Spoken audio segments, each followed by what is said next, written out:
gambar visualisasi Tuhan Oten yang disalib.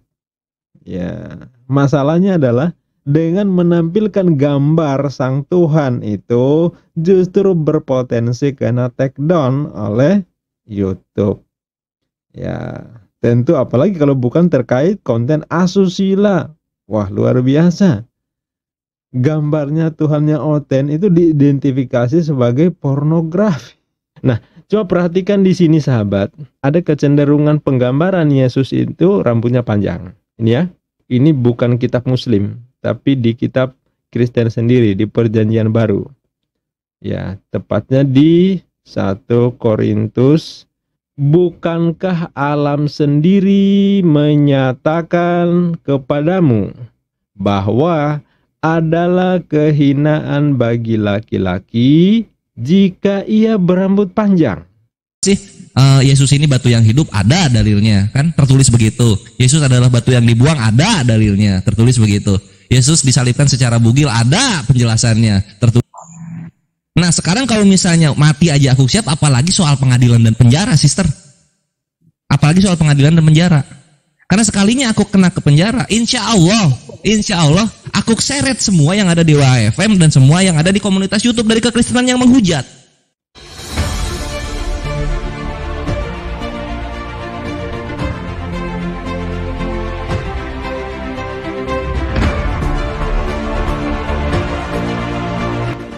And how you do that? I'm going to give you 5 words in the English language. They have to be all at the same time. Surrender, submission, obedience, sincerity, and peace. Do you want those things in your life? Yes, sir. I do too. Be in peace with it. This word in Arabic is one. It's 5 words in English. You know what the word is in Arabic? Islam. Islam. Really? That's the word.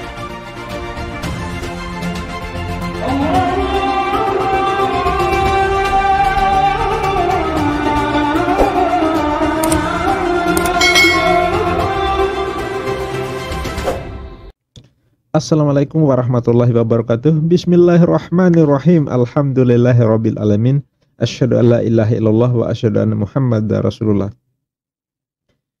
Selamat bergabung di Fakta Islam TV, channel yang mengedukasi dan membahas persoalan-persoalan terkait Islam dan segala dinamikanya dalam relasi dengan agama lain di dunia pada umumnya dan di Indonesia khususnya.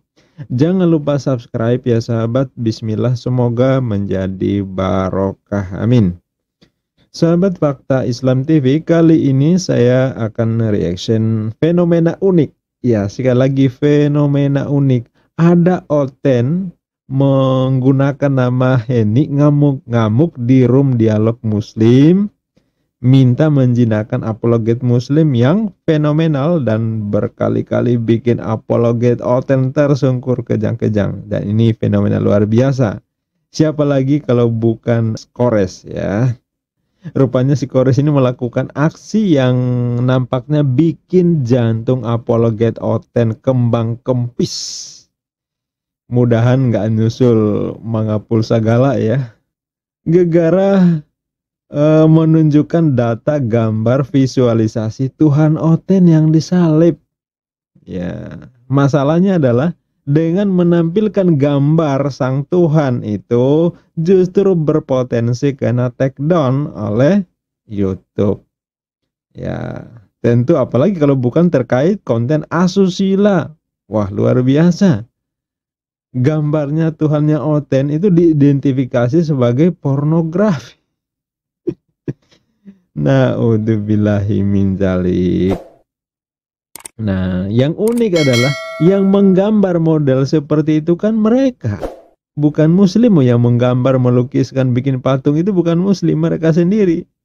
Jadi mereka yang menggambar model seperti itu, yang menyatakan yang saat dipersekusi di kayu salib itu, yang nyaris keadaannya ya begitulah ya, itu mereka juga. Tapi ketika ditampilkan oleh Kores, mereka nggak terima, ya bahkan berpotensi di take down oleh YouTube.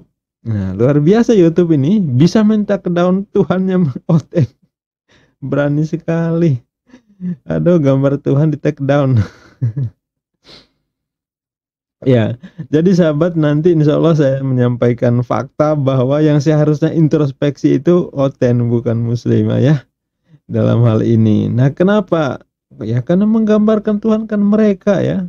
Nah, lalu kita bandingkan nanti insya Allah seperti apa Islam memahami penggambaran ketuhanan, dan biar iman akidah kita makin kokoh, bahwa kita buktikan bahwa Islam itu luar biasa, sangat berbeda dan tidak pernah melecehkan namanya ketuhanan ya. Oke, mari kita simak pernyataan seorang Oten berjenis kelamin wanita dengan nama Heni. Tapi kalau dengar-dengar suaranya sih saya mengingatkan saya pada Uti Watimena. Entah Heni ini sama dengan Uti Watimena atau suaranya aja yang sama tapi orangnya berbeda, atau mungkin juga kembaran kali ya. Entahlah ya, kita nggak tahu persis, yang jelas dia menggunakan nama Heni. Simak aja langsung seperti apa dan nanti langsung kita reaction ya. Check it out.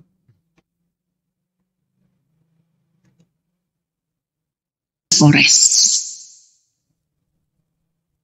Saya masih ada fotonya apa yang dia pajang di sana tadi di layar, sehingga take down ditutup, bukan ditutup karena kita takut kalau di down karena itu foto porno. Foto porno sobat. Dan satu, kamu udah menghina, dan saya pribadi saat ini sangat marah sama kamu, Kores. Bagi saya you are a garbage, you know. Itu bagi saya. Silakan Pak Ustadz Naja berbicara karena saya mau berbicara kepada Ustadz Naja. Silakan Pak Naja. Iya, jadi wanita Oten ini ngamuk-ngamuk karena yang ditampilkan itu foto por, padahal itu foto Tuhannya sendiri. Ini luar biasa ya. Oke, sekarang kita simak bagaimana tanggapan Kores.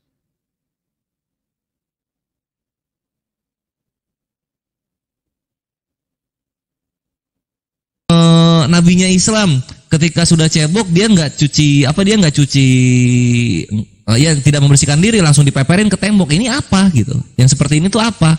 Atau enggak seperti misalnya Herdi bilang, lihat Islam ini menurut data-datanya Islam ini langsung surga aja gitu, nggak ada ke nerakanya. Jadi penjahat, yang bebal-bebal atau pendosa itu langsung ke surga semua loh. Ini apa yang seperti ini gitu kan? Apa yang tertulis itu tidak dibacakan, yang dibacakan itu adalah apa yang ada di otaknya dia. Nah, ketika aku counter, aku membacakan apa yang tertulis, contoh seperti tadi misalnya, Yesus itu disalibkan dengan telanjang, aku bawa datanya, loh kok sakit? Nah, mulai jelas ya. Ternyata yang ditampilkan itu adalah foto Tuhannya Oten. Tapi dalam keadaan seperti itu dan mereka jelas nggak terima. Padahal datanya emang seperti itu. Yang bikin gambarnya juga mereka gitu ya. Coba kita lanjut. Kok nggak terima gitu? Padahal ini by data. Gitu loh. Jadi ini aku pertama ngejelasin soal ini Sister Henry. Kenapa Kores ada dan apa yang dilakukan Kores. Cek. Karena semua ini sebab akibat. Terus beruntun sampai ke belakang. Nanti bisa ketahuan kok. Yang paling awal itu siapa? Ketahuan kok. Kores ini baru ada terkemudian. Yang di awal-awal itu tuh yang mesti dicek. Kenapa mereka begitu gitu. Supaya kekristenan yang awam, yang santun dan toleransi dengan sesama itu tahu gitu. Oh, datangnya tuh memang kalian sendiri gitu. Karena begini, Kores itu akan gak ada, akan menghilang, akan berhenti ketika apa? Ketika para penghujat Islam berkumpul melakukan satu konferensi pers, mereka meminta maaf dengan kelakuannya. Cetar membahana, luar biasa. Teruskan perjuanganmu Kores ya. Karena ini adalah respon. Jadi Oten perlu paham bahwa adanya Kores yang begitu menggelegar ini merupakan respon dari sikap Oten yang hari-hari menghujat Islam. Wajar dong kalau kemudian Kores memberikan respon, dan itu pun by data, bukan memfitnah. Datanya ditampilkan, Otennya kejang-kejang. Nah ini. Baru di situ aku pun akan berhenti. Karena apa? Islam dalam Al-Baqarah 190 sampai 192 Allah Azza wa Jalla berfirman, jikalau mereka meminta damai, maka berdamailah serta bertakwalah kepada Allah. Yes. Simple, sister. Kalau misalnya Kores pengen nggak ada.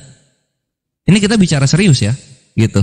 Jadi jangan dikira aku cengengesan terus apa counter data itu, nggak ada alasan kuat di belakangnya, nggak ada prinsip keagamaan di belakangnya. Dari dulu aku udah bilang, kita di sini ini ke seluruh Ikhwan Fillah aku bilang, kita di sini ini jihad.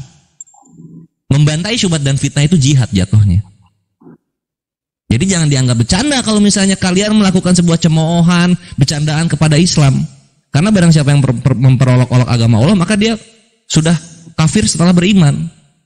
Wah, dahsyat ya. Jadi ini peringatan buat Anda Onten. Cara menghentikan Kores seperti ini adalah berhentilah menghujat Islam. Maka secara sendirinya apologet Muslim akan berhenti bikin channel dan membicarakan soal Onten. Itu udah pasti ya. Tapi selama kalian masih menghujat, maka selama itu pula mujahidin Muslim di jagat apologetika, di jagat YouTube ini akan terus melakukan counter. Dan lagi-lagi counter data, bukan asal ngoceh.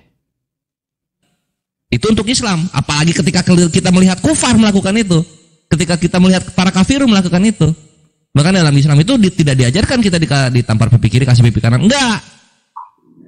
Kalau misalnya ada orang yang memerangi kamu, maka perangilah dengan segala apa yang kamu punya. Nah, data-data yang Kores punya itu adalah bagian dari apa yang aku punya untuk membantahi semua syubhat dan fitnah yang ada. Nah, ini kelebihan yang luar biasa yang tidak dimiliki oleh saudara kita di Kristiani. Jadi jangan hanya sekedar ngoceh, tetapi by data dan ditampilkan dengan penjelasan yang sangat terang benderang. Oke? Nah, ketika dikomparasi ya jangan ya tahan gitu batinnya. Betul. Jangan terguncang gitu karena kalian duluan yang memulai. Masa lupa sih Sofiatul ngapain aja gitu ya? Masa lupa sih data-data apa aja yang dibawa Herdi gitu kan? Kalau misalnya mau dibilang ya itu kan memang data muslim sendiri begitu, enggak. Dua data Herdi yang dibawa ke belakang itu enggak ada dibilang Islam kalah. Herdi mesti bawa data yang baru untuk melakukan itu. Kan gitu ya. Nah, sedangkan aku bawa datanya ngomong seperti itu. Apa contoh misalnya apa sih yang sering aku bawa? Apa sih? Yesus ini batu yang hidup, ada dalilnya kan tertulis begitu. Yesus adalah batu yang dibuang, ada dalilnya tertulis begitu. Yesus disalibkan secara bugil, ada penjelasannya tertulis. Nah, ini jelas ya. Ini yang dipersoalkan tadi. Yesus disalib dalam keadaan, ya kalian lihat sendirilah gambarnya. Nanti saya tampilkan yang visualnya ya. Tulis begitu. Mau diserang kemana? Mau disomasi kemana Kores ini? Nah, sekarang yang terakhir sister, terakhir ini. Ini yang penting, begini. Aku sudah mewakafkan diriku dan nyawa aku untuk agama. Masya Allah. Sudah mewakafkan. Jadi kalau ada kenapa-napa, lillahi ta'ala. Karena Allah aku terima. Nah, sekarang kalau misalnya mati aja aku siap, apalagi soal pengadilan dan penjara, sister. Apalagi soal pengadilan dan penjara. Karena sekalinya aku kena ke penjara, insya Allah, aku seret semua yang ada di WAFM dan semua yang ada di komunitas YouTube dari kekristenan yang menghujat. Masya Allah, Allah Akbar. Luar biasa. Ya, semangat berjuang. Nah, sahabat, mungkin kurang lebih seperti ini perkiraan saya, karena saya nggak melihat langsung, tetapi kalau dipersoalkan kurang lebih, sebab saya juga pernah pengalaman dulu waktu di perdebatan di Facebook, pernah saya tampilkan data model begini, ternyata saya dikasih peringatan oleh pihak Facebook karena dianggap konten yang mengandung ketelanjangan. Nah, bayangin coba dipersoalkan. Kurang lebih seperti ini ya. Ini oleh mereka ini berpotensi di take down oleh YouTube karena menampilkan gambar ketelanjangan tadi. Ini sangat dilarang ya, sangat dilarang oleh YouTube itu sendiri. Nah, Oke, nah pertanyaan, kira-kira yang gambar yang begini ini yang bikin siapa? Apakah Muslim? Tentu bukan. Ya, bukan Muslim yang bikin yang begini. Tapi yang bikin adalah yang mereka sendiri. Ya, walaupun memang kita perlu pahami bahwa tidak semua Kristen itu setuju dengan penggambaran, pelukisan atau pembuatan patung-patung yang seperti ini. Tidak semuanya setuju ya. Dari denom yang suka menggambarkan seperti ini biasanya adalah yang apa? Denom Katolik ya. Tapi kalau yang dari sekte Advent, Kristen Advent, termasuk mungkin juga Protestan, biasanya cukup gambar salib, tapi tidak ditampilkan yang itu tadi yang bugil tadi ya, nggak ditampilkan seperti itu. Ya, sangat menciderai sih sebenarnya kalau kita dari sisi Islam, tapi kita hargai ya kebebasan. Mereka punya keyakinan, kita hargai. Tetapi persoalannya adalah ketika ditampilkan, kenapa jadi persoalan di pihak mereka sendiri. Kalau menampilkan Muslim, kenapa jadi persoalan? Padahal mereka sendiri juga yang menggambar, mereka yang bikin, mereka yang majang. Tapi begitu ditampilkan oleh Muslim, dianggap itu sebuah penghinaan atau pelecehan. Jadi ini juga persoalan bagaimana mereka menggambarkan sosok Tuhan seperti itu, lantas ketika ditampilkan Muslim malah mereka ngamuk-ngamuk ya, seperti yang barusan dipersoalkan oleh si Henny dan dijawab oleh si Kores ya. Oke. Nah, sahabat, sekarang saya tampilkan yang model begini. Ya, jadi perlu dipahami bahwa semua gambar ini adalah gambar rekayasa. Tidak ada satupun yang menunjukkan bahwa Yesus yang asli. Nggak ada. Ya. Jadi jangan Anda berpikir teman-teman sahabatku Muslim bahwa atau bahkan Kristen juga bahwa Yesus seperti ini. Enggak. Ya. Jadi wajah-wajah Yesus semuanya adalah wajah rekayasa yang dibuat dari berbagai negara, yang membuat dalam mereka sendiri, ditampilkan dalam film juga sosok-sosok yang dimirip-miripkan seperti itu, semuanya itu adalah rekayasa. Tetapi yang tidak ada yang tahu persis seperti apa wajah Yesus yang asli. Ya, kalau orang Afrika yang bikin wajah Yesus ya tentu dimirip-miripkan dengan wajah Afrika. Begitu juga Asia, maka akan tampil seperti sapo mata di Asia. Kalau yang bikin orang Amerika tentu gambarnya mirip-mirip orang Amerika. Kayak yang menggambar atau melukis orang Timur Tengah tentu visualnya akan seperti Timur Tengah. Jadi tergantung siapa yang membuat. Jadi tidak ada sampai hari ini tidak ditemukan bukti bahwa sosok atau visual wajah Yesus yang asli itu seperti apa. Dengan banyaknya beragamnya wajah tampilan yang diklaim sebagai wajah Yesus menunjukkan bahwa tidak ada dokumen atau rujukan yang bisa menunjukkan bahwa ini loh wajah Yesus yang asli. Kalau yang asli tentu nggak bakal beraneka ragam ya kan gitu ya, logikanya seperti itu. Nah, coba perhatikan di sini sahabat, ada kecenderungan penggambaran Yesus itu rambutnya panjang. Ini ya, jelas ya. Rambutnya panjang, ya. Lihat ke bawah, rata-rata panjang ya. Nih, gondrong semuanya. Jadi ketika menggambarkan Yesus itu rata-rata rambutnya seperti ini. Ya, walaupun ada yang rambutnya pendek ya, seperti ini tadi ya. Ini ya, ini ada rambutnya pendek nih. Yang ini nih, yang hitam-hitam ini ya. Tapi yang lainnya itu adalah rambut panjang semuanya. Nah, lihat ke bawah, lihat sendiri di Google semuanya panjang, rambutnya panjang. Nah, yang menarik adalah saya akan tunjukkan begini sahabat. Lihat, ini bukan kitab Muslim, tapi di kitab Kristen sendiri, di Perjanjian Baru. Ya, tepatnya di 1 Korintus berapa? 1 Korintus 11. 1 Korintus 11 kan sahabat. Nih. Saya akan tunjukkan. Nih. bukankah alam sendiri menyatakan kepadamu bahwa adalah kehinaan bagi laki-laki jika ia berambut panjang? Kita ulangi.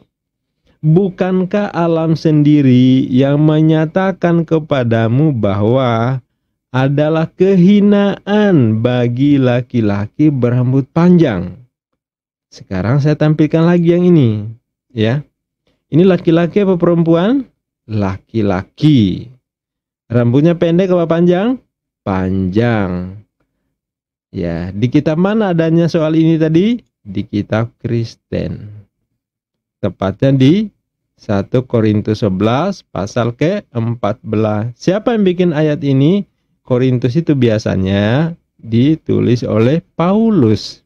Jadi Paulus yang mengatakan bahwa bukankah alam sendiri menyatakan kepadamu bahwa adalah kehinaan bagi laki-laki jika ia berambut panjang?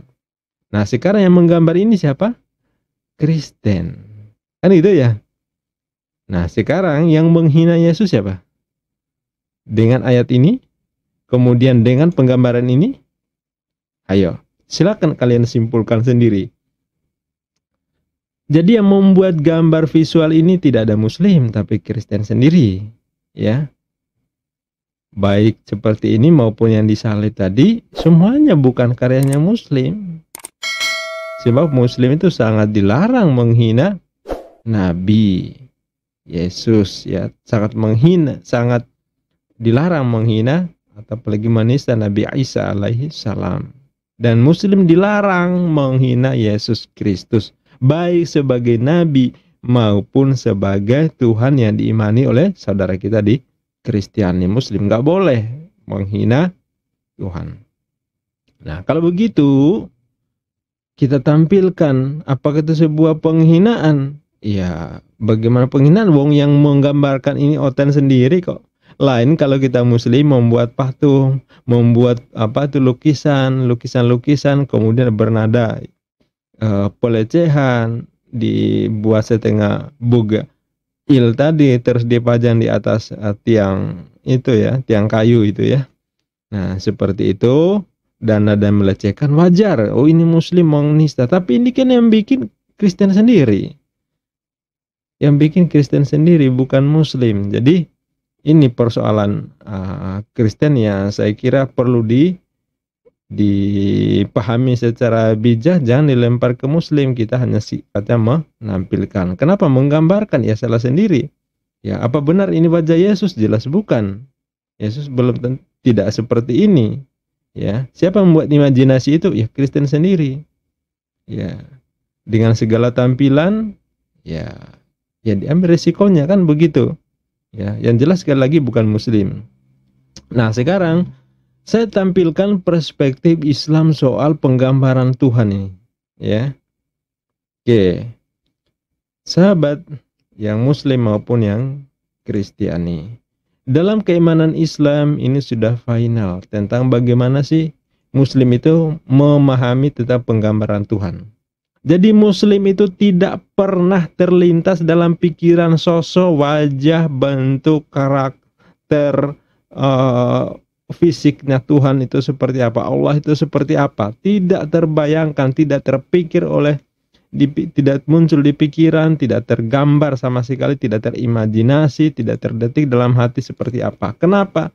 Kalau masih terpikir, tergambar, itu berarti dimensi makhluk, ya.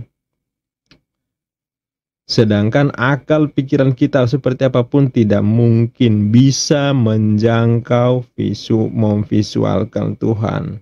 Itulah perbedaannya. Dalam Quran surah Al-Ikhlas, Qul huwallahu ahad, Allahu somad, lam yalid wa lam yulad, wa lam yakul lahu kufuwan ahad. Wa lam yakul lahu kufuwan ahad. Ya. Lengkapnya katakanlah dia Allah yang Maha Esa, ya. Allah adalah Allah adalah Tuhan yang yang bergantung kepadanya segala sesuatu. Jadi Tuhan itu tempat bergantung, segala makhluk apapun bergantung pada Tuhan, bukan makhluk yang menggantung Tuhan, bukan ya. Dalam pemahaman Islam tidak mungkin makhluk menggantung Tuhan. Yang benar adalah Tuhan itu tempat bergantungnya segala sesuatu. Segala sesuatu adalah makhluk. Dia tidak beranak dan tidak diperanakan, ya kan?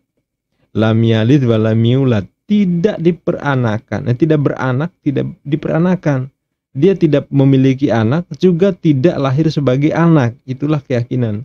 Dan yang terakhir adalah, dan tidak ada seorang pun yang setara dengan dia. Jadi nggak ada yang setara, makhluk apapun tidak ada yang setara dengan Allah. Jadi nggak ada orang menggambarkan yang namanya Tuhan seperti apa. Dia terlalu mahal, terlalu tak bisa dijangkau oleh apapun. Selama masih terjangkau oleh indera, pikiran, hati, maka itu jelas bukan Tuhan. Ukurannya seperti apa, warnanya seperti apa, bentuknya seperti apa, selama masih terjangkau, itu berarti bukan Tuhan. Itu dalam perspektif Islam seperti itu, ya. Laisa kamitslih, dia tidak dapat dimisalkan dengan apapun. Jadi kalau saya umpama ditanya, kenapa nggak mengimani Tuhan-Tuhan yang sudah jelas visualnya ditampilkan seperti saudara-saudara kita yang berkeyakinan di agama lain. Saya nggak harus merujuk pada keyakinan beragama saya. Cukup pakai logika berpikir saya saja. Saya sudah tidak mungkin menerima sosok-sosok apa yang digambarkan sebagai Tuhan itu sebagai kebenaran. Nah, kenapa? Coba dipikir ya, ini dalam nalar saya tidak menyalahkan keyakinan orang lain, tetapi dalam keyakinan saya ketika ditawari saya nggak menerima itu. Ya, kenapa? Coba, bagaimana sosok-sosok yang seperti yang Anda tawarkan bahwa ini adalah penggambaran sosok Tuhan, itu bisa menciptakan miliaran bintang dan planet di jagat raya ini. Ada lebih 2000 galaksi. Kita hanya mengenal Andromeda dan Bima Sakti. Tapi sebenarnya masih ada, diperkirakan lebih 2000 galaksi juga. Dan setiap galaksi itu adalah gugusan bintang yang terkumpul di situ, planet dan bintang begitu banyak. Masing-masing galaksi itu ada banyak sekali bintang, bisa ribuan atau bahkan mungkin miliaran. Jadi ada miliaran bintang dan planet di jagat raya ini. Tidak semuanya bernama. Yang bernama hanya beberapa. Ya, contoh seperti galaksi yang kita kenal di pelajaran IPA hanya Bima Sakti dan Andromeda. Tapi sebenarnya sekali lagi masih ada lebih 2000 galaksi, itu kata ilmuwan.